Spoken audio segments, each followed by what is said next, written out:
श्री स्वामी समर्थ. तुम्हा सर्वांना उद्या भोगी सणाच्या खूप खूप शुभेच्छा. तुमच्या मनातील सर्व चांगल्या इच्छा स्वामी महाराज पूर्ण करोत हीच स्वामींच्या चरणी प्रार्थना करते आणि आजच्या व्हिडिओला सुरुवात करते. आजच्या व्हिडिओमध्ये बघणार आहोत ते म्हणजे उद्या भोगीच्या दिवशी आपण केस हे आवर्जून धुवायचे आहेत. प्रत्येकाने डोक्यावरून स्नान करायचं आहे आणि यासोबत आपल्याला केस धुताना आपल्या केसांना एक वस्तू लावायची आहे. त्यासोबतच उद्या काही वस्तूंची खरेदी तर ही सुद्धा आपल्याला करायची आहे आणि सूर्यदेवांना एक वस्तू अर्पण करायची आहे. त्यासोबतच आपल्याला कोणत्या चुका करायच्या नाहीत तर हे सुद्धा मी व्हिडिओच्या शेवटी सांगणार आहे. त्यामुळे व्हिडिओ स्किप न करता शेवटपर्यंत नक्की पहा. तुम्ही जर चॅनलवरती पहिल्यांदा आला असाल तर चॅनलला सबस्क्राईब करा आणि जर तुम्हाला हा व्हिडिओ आवडला तर व्हिडिओला लाईक करायला विसरू नका. चला तर मग आपण आपल्या मुख्य विषयाला सुरुवात करूया. उद्या आहे भोगी. तर भोगीबद्दल मी तुम्हाला थोडक्यात थोडीशी माहिती सांगते आणि यानंतर आपल्याला उद्या काय करायचं आहे तर हे आपण पाहणार आहोत. भोगी या शब्दाचा अर्थ असा होतो की उपभोग घेणारा, म्हणजे निसर्गाने आपल्याला जे दिलं आहे त्याचा आपल्याला पुरेपूर उपभोग जो आहे तर तो घ्यायचा आहे. भोगीच्या दिवशी भगवान इंद्राला आळवलं जातं, त्यांना स्मरून पूजा केली जाते. असे म्हणतात की इंद्रांनी पृथ्वीवरती अमाप पीक यावं म्हणून प्रार्थना केली होती आणि त्यामुळे आजही शेतामधून तयार होणाऱ्या पिकावरती आपण सर्वजण आपली भूक जी आहे तर ती भागवत असतो आणि हे चक्र अविरतपणे सुरू राहावे म्हणून भोगीच्या दिवशी त्याप्रती कृतज्ञता जी आहे तर ती व्यक्त केली जाते. या दिवशी तीळ लावलेली भाकरी आणि एकत्र भाज्या ज्याला आपण खेंगट म्हणतो तर ही खाण्याची परंपरा आहे. त्या भाज्यामध्ये घेवड्याच्या शेंगा, पावट्याच्या शेंगा, वाटाण्याच्या शेंगा, वांगी, बटाटा, गाजर, हरभरे तर अशा गोष्टींचा समावेश करून ही भाजी जी आहे तर ती बनवली जाते आणि ही भाजी ही या दिवशी खाण्याला अत्यंत महत्त्व आहे. मकर संक्रांतीचा आदला दिवस म्हणजे भोगी आणि न खाई भोगी तो सदा रोगी तर अशी एक म्हण ही सुद्धा प्रचलित आहे. हा जो सण आहे तर तो बऱ्याच भागामध्ये वेगवेगळ्या नावाने ओळखला जातो.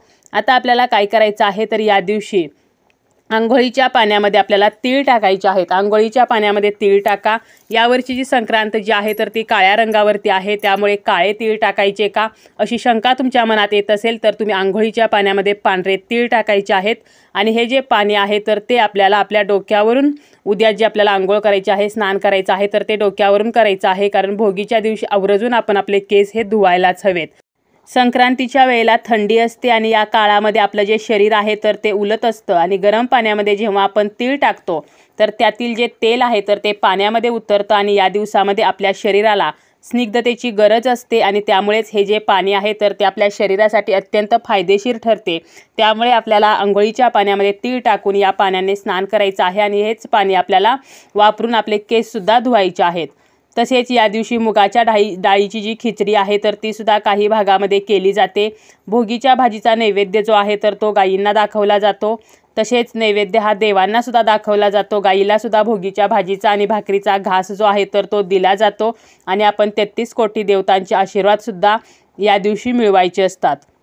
या भोगीच्या माध्यमातून आपण संतुलित आणि पौष्टिक आहार घेण्याचा सल्ला आपल्या गावाकडची संस्कृती आपल्याला देत असते आणि या पदार्थांमधून उष्णता घेऊन शेतकरी वर्ग जो आहे तर तो पुन्हा कामाला लागतो. कारण संक्रांतीच्या वेळेला थंडी असते, त्यामुळे गरमागरम पदार्थ आणि मिक्स भाज्या खाणे हे शरीरासाठी फायदेशीर असते.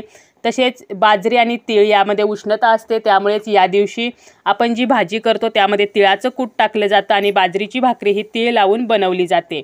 तर असं या भोगीचं महत्त्व आहे. आता या दिवशी आपल्याला सूर्यदेवांना कोणती वस्तू अर्पण करायची आहे तर सकाळी उठल्यावर आपलं स्नान झाल्यानंतर तुम्हाला एका तांब्याच्या भांड्यामध्ये तांब्या भरून पाणी घ्यायचं आहे. त्यानंतर त्यामध्ये तुम्हाला लाल चंदन असेल तर ते टाका, नसेल तर तुम्हाला कुंकू टाकायचं आहे. थोडेसे पांढरे तीळ टाकायचे आहेत. यासोबतच लाल फूल असेल तर लाल फूल टाका आणि जर तुमच्याकडे लाल फूल नसेल तर कोणतंही एक फूल आपल्याला या भांड्यामध्ये टाकायचं आहे आणि आपल्याला सूर्यदेवांना अर्घ्य द्यायचं आहे. आपल्याला शक्य असेल तर तुम्ही ब्रह्ममुहूर्तावरती स्नान करा आणि सूर्य जो उगवतो तर आपल्याला उगवत्या सूर्याला अर्घ्य द्यायचं आहे. जेवढ्या लवकर देता येईल तर तेवढं अर्घ्य तुम्हाला उद्या सूर्याला द्यायचं आहे. कारण भोगीपासून सूर्यदेवांच्या उपासनेला सुद्धा अत्यंत महत्त्व आहे. संक्रांत जी आहे तर ती खास सूर्यदेवांच्या उपासनेसाठी खास मानली जाते. त्यामुळे तुम्हाला सूर्यदेवांना सुद्धा हे अर्घ्य द्यायचं आहे. यामुळे आपल्याला सूर्यदेवांचे आशीर्वाद जे आहेत तर ते प्राप्त होतात. इतर दिवशी रोज आपल्याला सूर्यदेवतांची पूजा करणे शक्य होत नाही, त्यामुळे तुम्ही नक्की भोगीच्या दिवशी, आणि त्यामध्ये उद्या रविवार आहे, रविवार जो आहे तर तो सूर्यदेवांना समर्पित आहे, त्यामुळे रविवारी जर आपण सूर्यदेवांना अर्घ्य दिले तर आपल्याला सूर्यदेवांचे आशीर्वाद प्राप्त होतील, सूर्यदेव आपल्यावरती प्रसन्न होतील आणि सूर्यदेवांची उपासना ही जास्त करून आपण आपल्या संतान सुखासाठी, म्हणजे आपल्या मुलाबाळांना सुख प्राप्त व्हावं तर यासाठी करत असतो. त्यामुळे नक्की तुम्ही इतर वेळेला देत नसाल तरी चालेल, परंतु भोगी संक्रांत या दिवशी सूर्यदेवांना नक्की अर्घ्य द्या आणि त्या पाण्यामध्ये आपल्याला थोडेसे पांढरे तीळ हे सुद्धा आवर्जून टाकायचे आहेत. आता आपण पाहूया की या दिवशी आपल्याला कोणत्या वस्तू खरेदी करायच्या आहेत.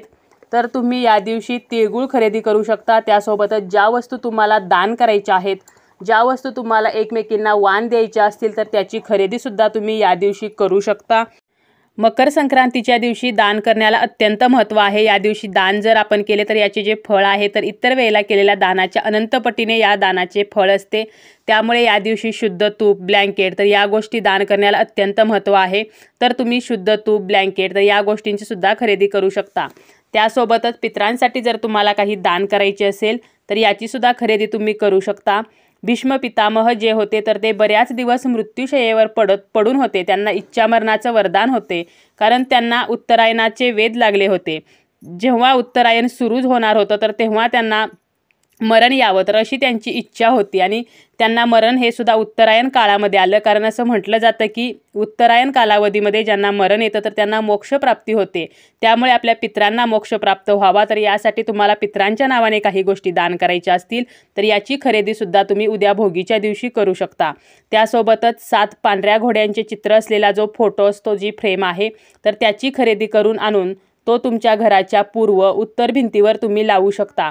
तुमच्या घरामध्ये आर्थिक समस्या असतील तर त्या कमी व्हाव्यात, घरातील नकारात्मकता दूर व्हावी, आपल्या कुटुंबातील सदस्यांचा रविग्रह जो आहे तर तो मजबूत व्हावा, तसेच तुमची काही कामे बऱ्याच दिवसापासून रखडलेली असतील तर ती कामे पूर्ण होण्यासाठी तुम्ही हा जो फोटो आहे तर तो पूर्व भिंतीवरती लावायचा आहे. फोटो निवडताना त्यामध्ये 7च घोडे असावेत, तसेच ते पांढरे असावेत, आणि त्यामागे जर सूर्यास्त होत आहे असं जरी चित्र असेल तरीही चालेल. तर हा फोटो तुम्ही नक्की आवर्जून तुमच्या घरी नसेल तर उद्या खरेदी करून तुमच्या घरामध्ये लावू शकता. घोडा म्हणजे काय तर बघा, घोडा म्हणजे गती. घोडा हा चपळपणे धावत असतो, तर त्याप्रमाणेच आपल्या आयुष्यातील जी प्रगती आहे तर तिला सुद्धा चपळता यावी, आपली प्रगती, आपली भरभराट सुद्धा घोड्याच्या गतीने व्हावी. तर यासाठी आपल्याला हे चित्र खरेदी करून घरामध्ये लावायचं आहे. तसेच सूर्यदेवांचा रथ जर आपण पाहिला तर याला सुद्धा 7 घोडे आहेत, आणि मकर संक्रांत जी आहे तर ती सूर्यदेवांना समर्पित आहे. त्यामुळेच 7 घोड्याचे चित्र आपल्याला लावायचे आहे, आणि ते घोडे पांढरेच असावेत. त्यासोबतच तुम्ही दुसरी एक गोष्ट खरेदी करू शकता, ते म्हणजे तांब्याचा सूर्य. बरेच जण तांब्याचा सूर्य मुख्य दरवाजावरती लावतात, काही जण आपल्या घरामध्ये लावतात. तसेच जे पौष महिन्यामध्ये रविवारी सूर्यनारायणांचं व्रत केलं जातं तर यामध्ये सुद्धा सूर्यदेव जे आहेत तर ते तांब्याच्या सूर्यदेवांची सुद्धा पूजा केली तरीही चालतं. तर अशासाठी तुम्ही तांब्याचा सूर्यसुद्धा खरेदी करू शकता. तसेच भोगीच्या दिवशी आपल्याला शेकोटी आवर्जून पेटवायची आहे, आणि त्यामध्ये तीळ आणि गूळ टाकायचे आहेत, आणि आपल्या वाईटाचा त्याग व्हावा. आपल्यामध्ये ज्या काही वाईट भावना आहेत, आपले जे वाईट विचार आहेत तर ते नष्ट व्हावेत अशी प्रार्थना करायची आहे. आपल्याला जर काही कारणाने शेकोटी पेटवणे शक्य नसेल तर आपल्याला घरामध्येच कापूर जाळायचा आहे, आणि त्या कापरामध्येच आपल्याला थोडेसे तीळ आणि गूळ तर हे एकत्रपणे जाळायचं आहे, आणि या कापराचा धूर आपल्याला आपल्या संपूर्ण घरामध्ये, घरातील नकारात्मकता नष्ट व्हावी तर यासाठी पसरवायचा आहे.